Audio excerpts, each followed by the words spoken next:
Nous avons vu, dans les premières étapes de notre démarche scientifique, qu'une bulle peut se former lorsque la pression baisse. C'est le phénomène de cavitation. Mais pourquoi une bulle se forme quand la pince se ferme et comment cette bulle peut avoir un tel impact sur sa proie?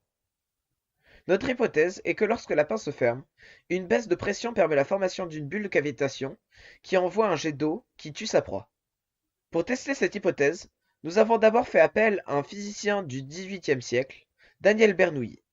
Au travers d'une formulation, ce spécialiste de la mécanique des fluides a établi que, dans le flux d'un fluide, une accélération se produit simultanément avec la diminution de la pression. Voilà que tout s'éclaircit maintenant. La recherche bibliographique confirme que c'est exactement ce qui se passe dans le cas de la crevette.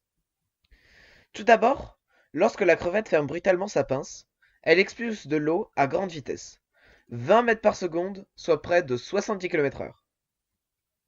Ainsi, selon le principe de Bernoulli, la pression chute en fonction de la vitesse à laquelle le fluide va. Et c'est cette baisse de pression qui va provoquer la vaporisation et donc la formation de la bulle de cavitation. Ensuite, la bulle de cavitation implose.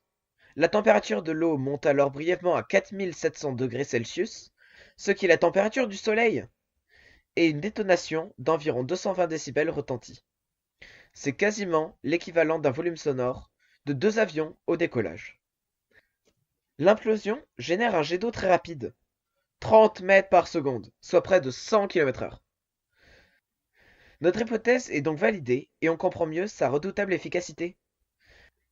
La crevette utilise cette arme pour stupéfier sa proie, briser sa coquille ou même la tuer.